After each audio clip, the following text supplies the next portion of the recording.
Hey everyone, my name is Mario Martinez, and this is Amateur Medicine. So today I thought it'd be really fun to go over the movie Code 3, which is a phenomenal movie. I would highly recommend watching it. It's a movie basically about a burned out paramedic who's going through a 24-hour shift. It looks more so that they're kind of like a private EMS company that handles 911, but they're an ALS truck or an advanced life support truck. I would recommend that you watch the movie before you watch this. And then that way you can kind of be like, oh, okay, I agree with him. I understand what he means. It's out in theaters, but I think it's going to end pretty soon. Some countries it's not available, but I would highly recommend watching it because there's going to be a lot of spoilers in this video. But I'm really excited to talk about it. I've watched it twice, and I loved every moment of it. Okay, so let's just get right into it. The first call that they had was an opioid overdose, where they had a female patient that was laying down on the floor and she was unconscious at the time. What are we worried about whenever we have those kind of calls, right? So we're worried about scene safety. We want to make sure PD is involved with us as well. We want to make sure that we're safe whenever we're walking up to our patient, that we're visualizing the whole scene. And a really big thing they keep on repeating in this movie is don't run, which I completely agree with. I stress that to a lot of my write-outs whenever I'm going over some expectations and things like that. So I really like how they talk about like you don't want to run whenever you're going to a call because you want to have a general overview of the scene. If we run to a call, then we're rushing, we're not thinking about what's going on. We may miss something critical, like whenever they went up to the patient and they found that there was a needle on the floor. You want to be very careful that you observe your full surroundings. You're looking for pills, you're looking for any needles in this instance. And whenever they got down to their patient, they didn't really describe it too well. But you generally, whenever you get down, you don't want to put your knees on the floor. Why don't you want to put your knees on the floor? It looked like there was carpet on the floor. It's because you don't know if there's any urine that's on the floor. You don't know if there's any type of needles that was located in the movie. And you don't want to accidentally put yourself in a spot where you're getting contaminated from the patient. There may be some blood on the floor that you're not visualizing, but generally urine's the big one. And then of course we're watching out for needles. They had the patient, they mentioned ABCs, which I thought was really cool. It's airway, breathing, circulation.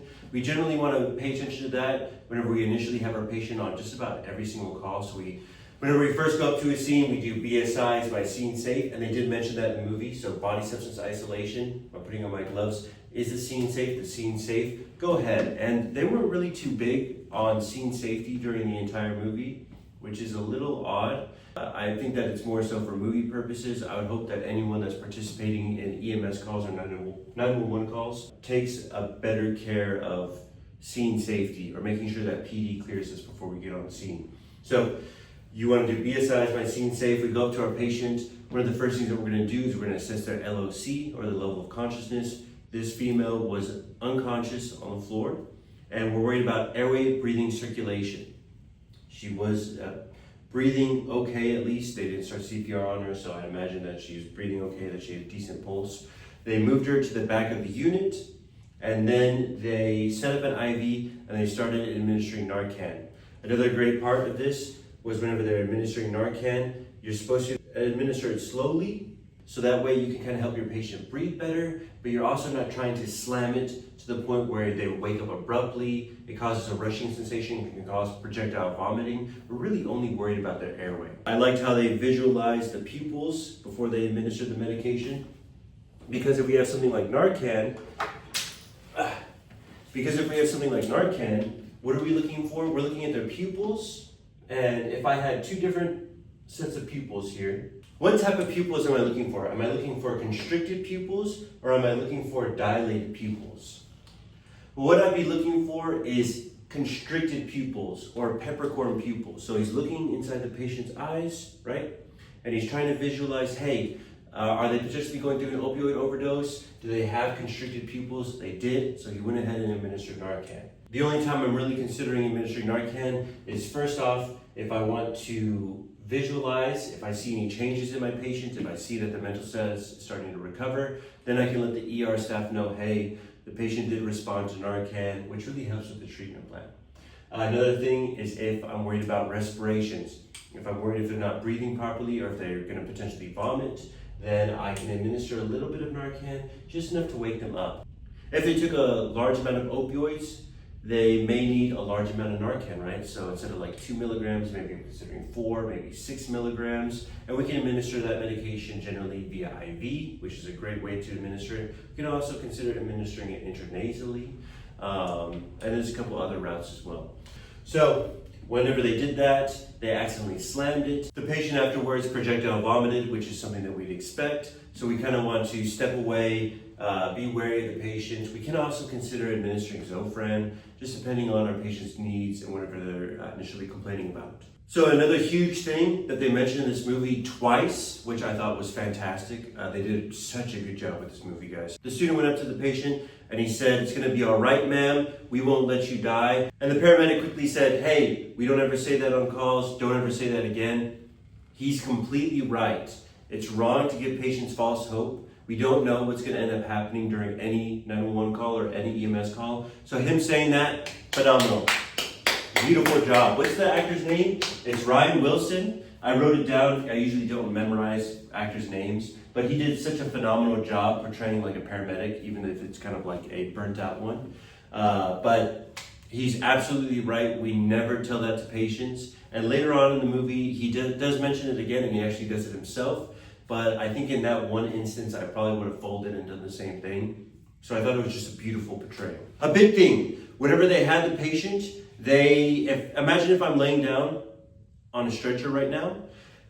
They had the patient restrained like so, where they had the patient restrained here and restrained here on the stretcher. You don't want to do that, because what can happen is whenever you're laying down on the stretcher, you can generate force. And imagine if I'm laying down on a stretcher right now, you can generate force by rocking back and forth, right? So what do we do instead? If we have to utilize soft restraints, we should put one arm above the head and one arm on the side of the stretcher, and we should immobilize them like so. So that way it's a lot tougher to generate force and break out of the soft restraints. We don't want to put soft restraints like so, because it's very easy to rock back and forth and generate power. Instead, soft restraints should be placed like so. So they put them like so, and then she ended up breaking out of it and then attacking the EMS personnel. It's very unfortunate. Whenever they got to the ER and they brought the patient to the ER, this was like my only gripe in the movie, and it's happened pretty constantly. The physician was extremely rude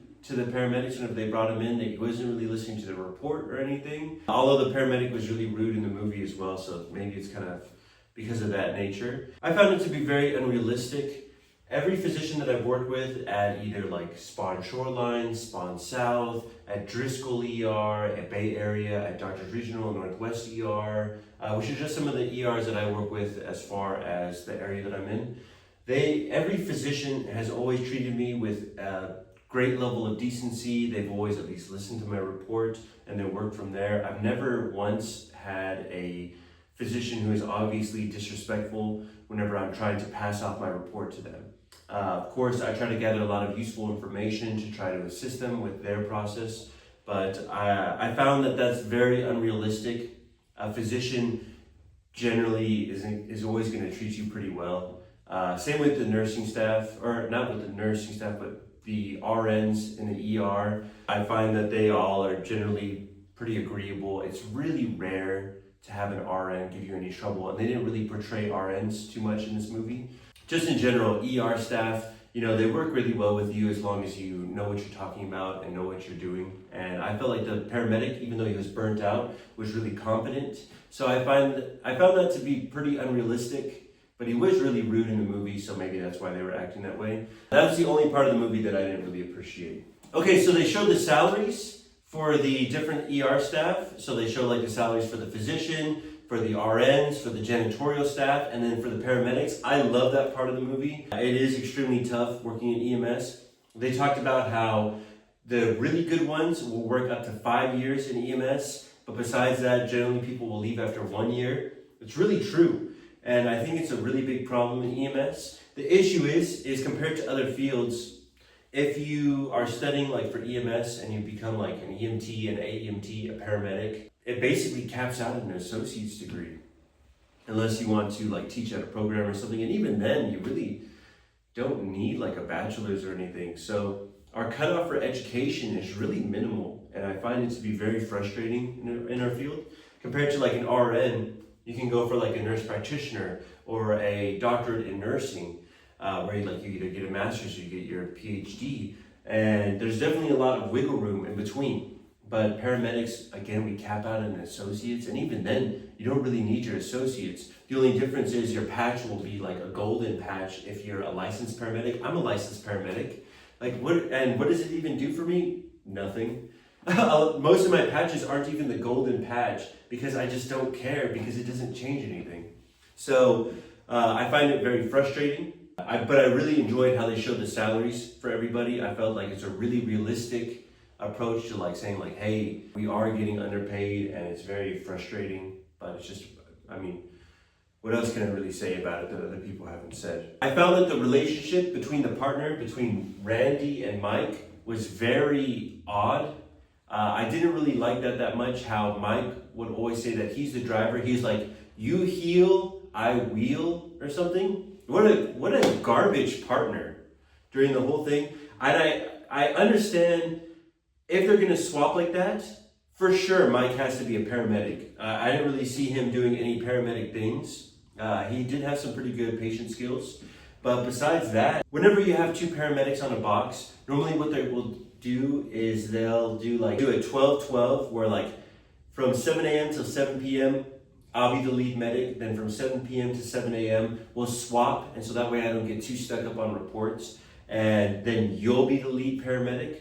Or sometimes what they'll do is they'll do a call-for-call basis where I'll take a call, you take a call, I'll take a call, you take a call. So I found it a little bit disheartening how the burnt-out paramedic was clearly struggling with a couple different issues, and how the guy was just driving the whole time and he wasn't being the lead paramedic.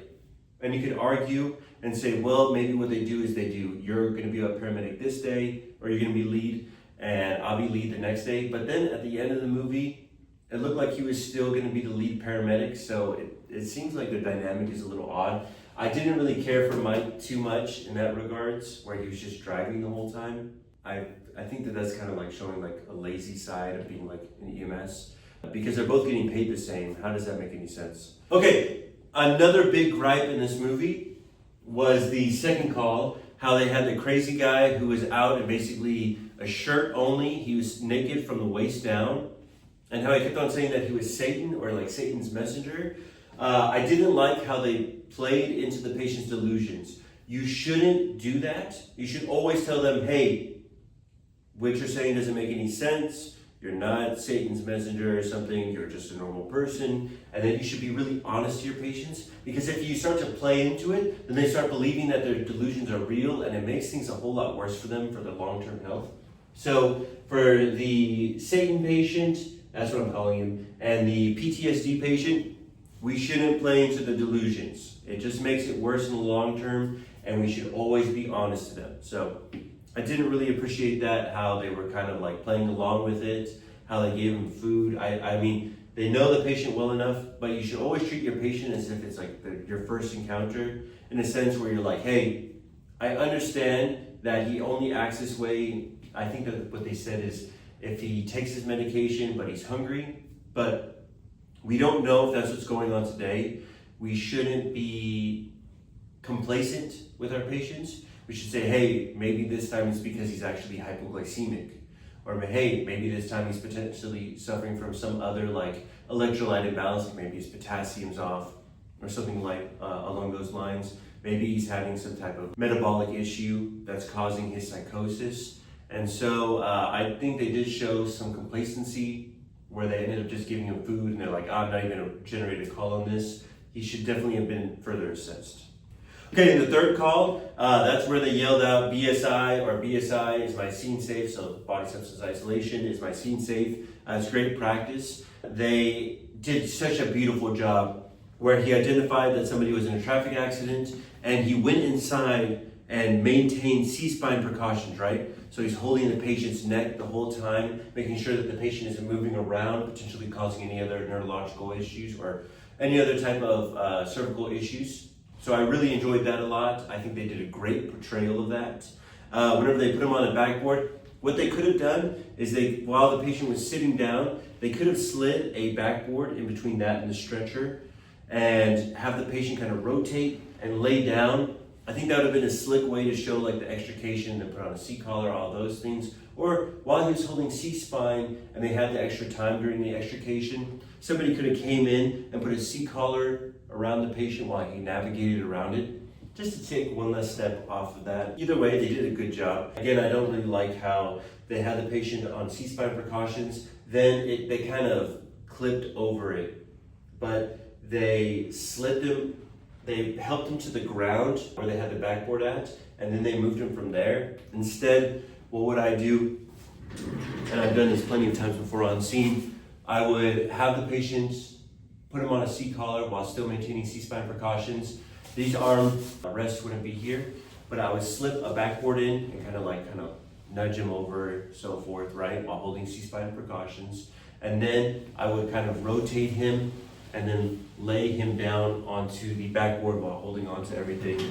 Multiple hands would be involved, but they still did a fine job. The most important thing was he was showing how he's holding onto the spine. They had a student, her name was Jessica. She was doing chest compressions and she stopped after 6 compressions whenever she broke ribs. It's great that they mentioned breaking ribs because it is an uncomfortable feeling until you get used to it. But during CPR calls, that's the first thing they're gonna do is you're gonna be breaking ribs. It may be uncomfortable for students. She stopped doing CPR for a good 10, 15 seconds or so because she was like, oh my gosh, I accidentally broke ribs. And then she continued on later. That's really weird. That's really weird that she stopped. If that happened, I would say, all right, move away for a bit. I'm gonna have my partner on it, and then I'll kind of explain to the side, hey, you really need to jump back on this, and you need to just keep going. We can't be stopping to talk or whenever we're doing chest compressions on a patient. So that was really weird. So they had a patient that was in a shockable rhythm. They ended up shocking him, working on him, blah, blah. And then they brought the patient to the ER. Again, they showed the physician who is in a really crappy mindset. And whenever they try to give him a report, they're basically like, hey, he's already dead, let's just call it. I find that, again, very unrealistic, especially whenever the patient was in a workable rhythm at a certain point, or a shockable rhythm where that patient had VFib. We definitely would continue working that patient even whenever they went to the ER for a good at least 10, 15 minutes or so, or 20 minutes, depending on the physician's discretion. I find it very unrealistic. If we're bringing in a patient and then immediately the physician's gonna say, hey, let's call it.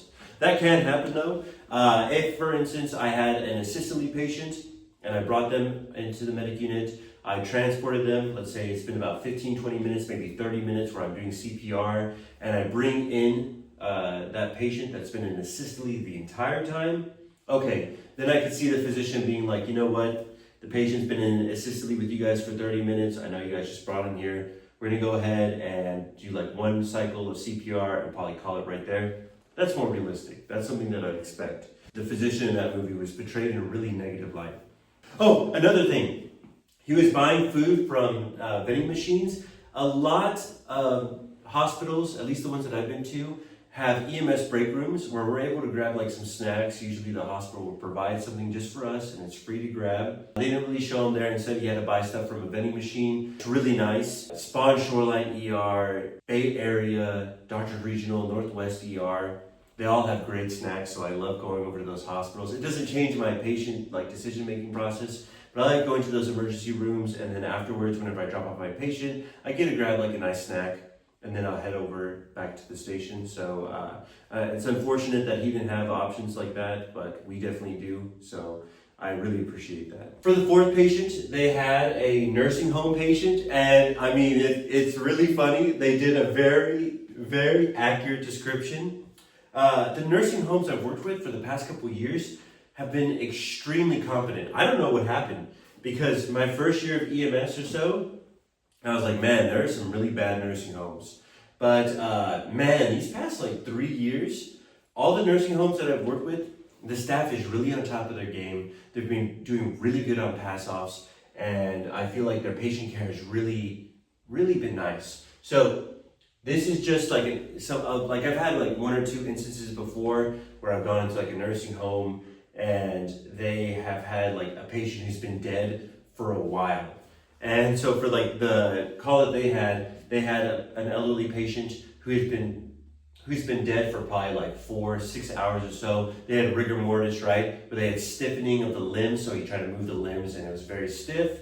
What I like to do for a patient is I'll kind of grab their jaw and try to rotate it a little bit, and if it's really stiff, then I'll be like, okay, they're possibly in rigor mortis. You can also look for dependent lividity, where if a patient's laying down, we're going to look and see if there's pooling that's all where they're laying down, right? So they're going to have like this white, palish kind of discoloration, depending on their ethnicity. And then on their back, or wherever they're pressing up against bed, you're going to see this pooling of blood, or like this bruising that's just in the lower parts wherever gravity's pulling the blood down to. Those are signs of patients that have been dead for like 2, 4, 6 hours. So they had a patient like that. It was really funny. They asked for their vital signs, and then they're like, well, their blood pressure is 0, their heart rate is 0, their respirations is 0. And you may think, okay, who's going to say something like that? I've actually had a cardiac arrest call one time where I'm leaving, and I think it was a police officer or like a sheriff at the time. And they opened my doors and they asked for like the vitals for like their notes, which doesn't really make sense, right? But I've had it happen one time before. And I think it was my captain at the time, and he looked at him and was like, okay, 0, 0, vital sign 0, 0, SpO2 0, respiratory rate 0, and then close the doors. That happened years ago, but I remember it being so funny. But anyway, nursing homes. They had that patient that was dead on scene, and they've been dead for hours. I mean, it happens sometimes. I've seen it happen before. But again, the nursing homes that I usually work with are extremely competent, so it's very rare for that to happen. But it does happen, so I love how they portrayed it. You know, it's tough. They have like 16, 30 patients at a time sometimes, where like one RN has to go check on every single room. If they have any complications with any of those patients, it's not fair to get mad at them because they just have such a huge quantity of patients. Let's say if they're working on like a dementia floor or something, an Alzheimer's floor. Imagine you're taking care of a patient, you're helping them either with bathing, with getting up, with helping moving them from place to place. Imagine you're doing that to 15 out of your 16 rooms, and you're helping with med pass or whatever, and then all of a sudden in your 16 room, oh man, Mr. Johnson has been dead for like 4 hours now. Unfortunately, I mean, stuff like that just happens. So the biggest thing is to not get mad at the nursing home staff if that happens, you know, treat it respectfully, and then kind of let the medical examiner go from there and then deal with it accordingly, just depending on your protocols. Okay, this call, the motorcycle call, was so good. They did such a good job portraying it. They did such a good job with it. I saw it and I was clapping in my head. I was like, wow, you have done a phenomenal job portraying a trauma where somebody got a stick implanted in their eye. They did such a good job. I saw it and I was like, this is beautiful. They've done such a good job with this movie. It was phenomenal. They had a patient who fell off a motorcycle and a stick went into the patient's eye. And it was stuck in their eye. What do? First, they try to talk to the patient, kind of calm them down, and they bandaged around their eye. In the back of my head, I'm like, okay, you need to bandage the other eye. You need to bandage the other eye. And the burnt out paramedic, Randy, was like, hey, we need to bandage the other eye and cover it. And then the student kept on, and he was maintaining C-spine. He was maintaining C-spine precautions while they were bandaging the other eye, or while they were supposed to bandage the other eye. And it was just, they did everything so well in the movie. I was so amazed by the portrayal. And the student kept on saying, why do we have to bandage the other eye? Why do we have to bandage the other eye? If a student was doing that to me on a call, I would tell my partner, Mike, who basically he doesn't do much. I would tell him, hey, get on this, student, get out of the way. Because you're not helping at this point. We can talk about it later, but I don't need you to be going back and forth with me right now. He was very patient with his students, even though he was cursing quite a bit. I wouldn't have. There would be a certain point where I'd be like, hey, we really need to talk about what's going on here. So good for them for doing that. But whenever you have a stick that goes through your eye, or like any type of penetrating trauma, and like there's something sticking out of their eye, we want to bandage the other eye. Why do we want to do this? And they talked about it in the movie really well. It's because whenever we move our eyes, we look in the same direction with both of our eyes, right? So with his good eye that's not bandaged, or that doesn't have the stick poking out through it, if he looks left or right, it's going to be causing more trauma because the stick is going to be in place and the eye is going to want to move even though it's damaged. And so we want to bandage both eyes. And they talked about it perfectly in the movie. They did a beautiful job. They had an RN that kind of showed up during that call. And it was great. They showed like another portrayal where like, hey, sometimes other bystanders will show up and they may be RNs, or they may be paramedics, they may be physicians, and they'll show up on your scene. Or they could just be a bystander with a CPR or BLS card. And they want to assist you, but sometimes they can just kind of get in the way. So having PD be on scene, try to tell them like, hey, can you please get them off my scene? It's tricky because they want to help, but they may not realize it, but they may be getting in the way. What can we do instead? Well, maybe we can utilize the RN, right? So like whenever she showed up on scene, maybe you can say, okay, that's great. Can you make sure that nobody else gets in the way of our scene or something? Or just find like some kind of like useless task to give a bystander, but a task to make them feel like, hey, I'm kind of helping a little bit, but I'm also trying to keep them out of the way. There's not really many tasks that we can get that RN to do. Maybe it's best just to have PD to kind of get her off the scene.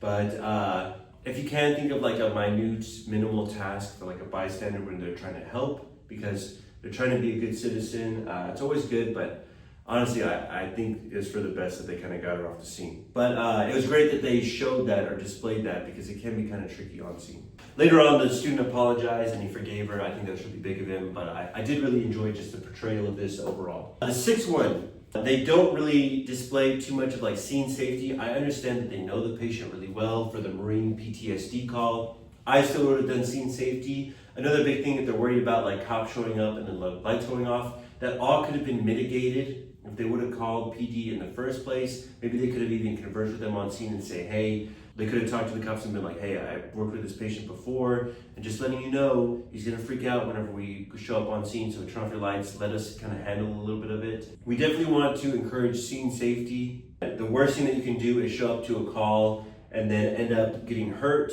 And now not only do we have to worry about your patient, but we also have to worry about you, so you just kind of add to the scene. So for a patient like this with the Marine PTSD, I understand they want to help them as much as possible, but I really think that the best thing that they could have done is stage for scene safety and then kind of work the call from there. They ended up doing a really good job. Another big gripe is kind of like they played onto the patient's delusions. I personally would have tried not to have done that. I would have told them like, hey, you're not the president.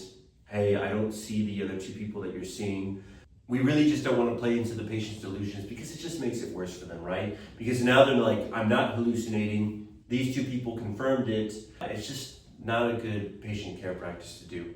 I've had psychiatric patients before where I've had it to where they've been aggressive to the cops, they've been aggressive to me, they've been aggressive to my partner, and they just generally are just in an angry kind of attitude where I've had to consider administering a chemical sedative. Whenever that's the case, I've only had to do it once before, where I've had to talk to the patient and be like, hey, I know that you're really angry right now. Would you like me to give you a medication that can help you calm down? And it actually was really successful. They agreed to it, and I ended up administering a sedative that way. And then afterwards, the rest of the call was really easy. So I probably would have tried to have done something similar, where I could have talked to the patient and then been like, hey, I understand that you're kind of panicked right now. Would you mind if I give you something to help you kind of calm down or relax? And then try to kind of spin it like that. And sometimes patients are really receptive to it. And even if they're in kind of like a psychosis, they'll be like, yes, I want something to help me calm down. Or they can even be kind of angry and be like, yeah, go ahead, give me something to calm down. Or just, if they're kind of portraying themselves in that way, maybe we can kind of work with them to help them. And I find that that's really successful. This may be something where we want to be more proactive with medical control. And they could have contacted them earlier and said, hey, can I get permission to administer a sedative? Because for this movie, for their protocols, they needed to get permission before they can administer it. It's definitely something that we can consider working on earlier. While we're staging for scene safety, if we're still in view and we can kind of see our patient, maybe we can proactively kind of consider contacting medical control. If I had a partner who's also a paramedic, I could have him reach out to medical control while I'm working with PD on getting my patient down, or there's a bunch of different ways to go about it. Mike was definitely underutilized and really not too helpful, but he was helpful in calming down the patient in this one. Anyway, in the movie, they accidentally asked for atropine instead of Ativan, Atropine is utilized to increase the patient's heart rate, which would have been extremely dangerous for a psychotic patient like the Marine, the PTSD call patient. They potentially would have killed the patient if they would have administered atropine instead of administering Ativan to relax him. So I actually understand some of the physicians' frustrations at that point. I would have been very frustrated too. They did correct him, or he did correct the paramedic and told them like, hey, like, in a very rude tone, he was like, if you administer atropine to your patient, basically you're gonna end up killing him. Do you mean Ativan? But I do think it's kind of justified. I would have been very frustrated too if I was talking to another medic and then they recommended something like that, and I would have to have quickly redirected them because it would have killed them. The seventh call, it was a beautiful, beautiful scenario. It was a scenario where the patient basically had commotio cordis. It was a pediatric one where they were playing baseball and the baseball hit the patient in the chest. And this is something that I kind of wanted to visualize with you guys. So we have our P wave, which are our atriums, whenever those contract. We have our QRS, where our atriums relax and our ventricles contract. And then we have our T wave, where our ventricle is relaxing. And what happened with this patient, if it was actually commotio cordis, is they got hit generally like in the sternum with a blunt object. For this case, it was a baseball. And they got hit right whenever the T wave, like halfway through, whenever it was repolarizing or the ventricles were reopening. And they got hit in a manner where while the ventricles are reopening, the ventricles basically got activated to where they're trying to contract while they're trying to relax at the same time. And this can throw somebody into a very rare arrhythmia where they'll go into VFib from the second depolarization occurring while the heart is trying to repolarize. This is an extremely rare instance to happen, and they described it as like a 1 in a million chance for it to happen. It really is like a 1 in a million chance because it depends on where you get hit specifically. It depends on how hard you get hit. So it has to be a certain type of joules that hit your heart. It also, like, your heart has to be beating in a certain way. It has to hit at a certain time. Also, I kind of read up on it a little bit. Basically, whenever your heart repolarizes or your ventricle repolarizes, it almost is, if this is your ventricle right here, your heart is repolarizing from the apex or from the bottom of it upwards because of the Purkinje fibers kind of branching from the bottom and kind of traveling upwards. So it really you have to get hit in such a specific manner that's extremely rare. And so the patient basically went into commotio cordis, or that's what we're suspecting at least. He went into cardiac arrest. I believe he got shocked twice with like an AED, and then they started working on him. He went to he had VFib. And so they shocked the patient and brought him back to life. And so what was like a really ethically and like morally challenging part was the kid kept on looking at the paramedic and was like, hey, am I gonna die? And the paramedic kind of like skirted around it at first. And he was like, oh, like you're gonna be fine, blah, blah. All right, don't worry, I work on like dead patients all the time. Or he said something like that. And then later on, the kid kept on looking at him and said like, hey, am I gonna die? And you're not supposed to do this in EMS because you don't want to give false hope because that's considered cruel. But he looked at the patient and he was like, hey, don't worry, you're not gonna die, everything's gonna be all right, or something similar to that. Morally, that's incorrect to do. We should not tell a patient that because we don't know what's going to happen. However, if I was in the same scenario and a kid kept on asking me that, I probably would have done the same thing, okay? I would have done the wrong thing, and it was so tragic because right after he told him that and he was working on him, the patient ended up coding and the kid ended up passing away. He was talking about how, I made a rookie mistake, I shouldn't have said that, blah, blah, I should have just tucked it all in. And it was a really beautiful portrayal of something that we have to deal with during EMS calls. When I was watching that in the movie, I almost was like tearing up.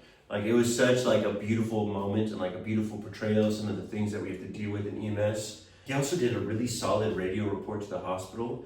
And if something like that happens where you're dealing with something like that in a call, post the call, any good agency or department will have like a CISM or a critical incident stress management brief with anyone who's involved. So like the paramedic, the driver, who I assume is a paramedic, and the student, all of them should generally go through a CISM within 24 hours, where they kind of talk about the call, they make sure that they're okay. If somebody went through a call that heartbreaking, honestly, if the department is good with it, generally you can just kind of go out of service for the day. If you really need it and you kind of express it, if it's a good enough department, they should have the resources to be able to be like, hey, you know what, go home for the day.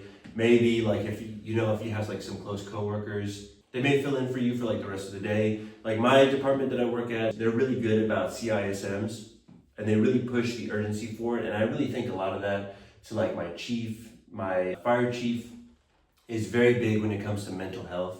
And so is my assistant chief. She's also really amazing when it comes to pushing for CISM or general health or mental health management. So I know for a fact, like if I went through something like that, I would have had people reaching out to me, people saying like, hey, do you need me to cover the rest of the shift?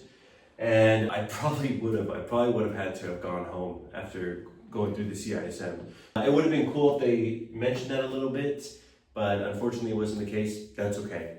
For the 8th call, they had a mass casualty. And now if you know me in real life, in person, you know I love going over mass casualties. Mass casualties it's my favorite topic in EMS. They are so difficult. Basically everything we learn about in EMS or 911 calls is in regards to dealing with one patient. So as soon as we deal with more than one patient, we falter a lot. It's very difficult. And so I loved how they had a mass casualty, just like a little cherry on top. And he kind of went over the START triage system, the START triage system, and I'll kind of display it here. But basically you have like your black tag patients, your red tag patients, your yellow tags, and your green tag patients. What you could normally do on a mass casualty call is you can go up and before you even start working on the scene, you can say, can anybody hear me right now? If you can, come to my voice, walk over here. And then you can see people walking over and they can be like, okay, walking wounded, walking wounded. He didn't really have to portray it because it was just 2 vehicles involved, but that's something to consider whenever you're dealing with a large mass casualty incident. He went up to the patients and very quickly he discerned like, okay, he checked for a pulse, checked for breathing. You're kind of checking for like your ABCs. You can have a bag bob mask if you wanted to on him, but it's okay if you didn't. And he looked at the patient, obviously dead, black tag, right? Dead, dead, dead. So those 4 patients were dead. He went over to the second vehicle. He didn't fall for a distracting injury, which is very cool. The patient looked like they were obviously dead. He checked for a pulse anyway because he's a great paramedic in the movie. And he figured out that the patient had a pulse and then worked with her. And then at the same time, he noted like, hey, maybe we have one more patient. He went to go assess because he's still triaging technically. And then he found the baby. I think they did a great job showing triaging in general and the difficulties that come with it. He cut the baby out of the car seat. What would I have maybe considered doing a little bit different? We can actually cut the seatbelt instead and try to take the baby out in the car seat because the car seat is protecting the baby, right? And then try to work alongside using a car seat. For him, for instance, though, he cut the baby out and then he was holding onto the baby the whole time. I think that's okay. I think for such a horrific call, for him to hold on to the kid like that, I think that that's fine if you choose to do that, because then you can further assess like the front, the back anyway. But if we can keep that car seat intact and then utilize it whenever we're like transporting the patient or secure the patient, however your department has protocols for it, I think that's fine. But then it's kind of like, okay, well now we have the baby. Unless you have like an adjustable captain seat where you can set up a booster seat for the pediatric patient, how do we transport the patient to the hospital, right? Is someone gonna hold on to the baby the whole time and then kind of be secured with seatbelts? That's not really a good idea, right? Because if we get into a traffic accident while driving to the hospital, baby can fly out, right? What can we do instead? We have the car seat, we can keep the baby in the car seat and then transport them while also keeping the mom backboarded. He took both patients. I completely agree with that having a patient backboarded, seat collared, everything, and then having the baby secured in some way with the car seat would be ideal. That works perfectly fine. Or if you can convert your captain seat, that's another option as well. I love just about everything in this movie. I think that they did a phenomenal job. I think Ryan Wilson did a beautiful job as the lead role for a paramedic. I think that they really researched and did their stuff. I would give it a 9.5 out of 10. Why am I giving it a 9.5 out of 10? Because I didn't like how they portrayed the physician. I thought it was very unfair to portray a physician that way. I think that most physicians that I've worked with, and basically 99% of them, have all treated me very kindly, very respectfully. I can really feel like we're all working as a team. And so I don't like how they portrayed physicians to be like kind of evil or mean. I find it to be very unrealistic. I don't think that someone like that would be working at a hospital for a long time. I didn't care for that. PD, I work a lot with CCPD, or I work with the sheriff officers, and I find that they all work very well with our department. I find that they are a very helpful resource, and I think that PD, or just officers in general, get portrayed in kind of like the wrong light. I think if I were to go up to a police officer and I were to say, hey, I need you to turn off your lights, I need you to kind of calm down a little bit because I'm working with this aggressive patient, they would have listened. 100% they would have listened.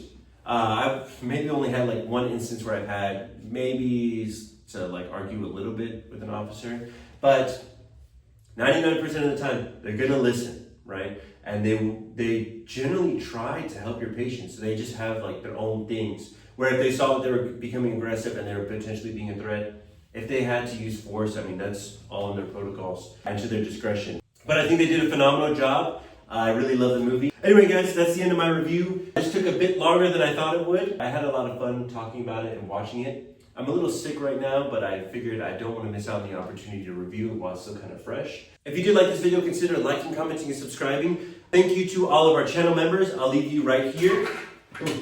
All of the channel members, thank you so much for helping support the channel. But you don't have to do that if you don't want to. You can always just consider liking, commenting, subscribing. All that helps. Or just watching the video is really nice too.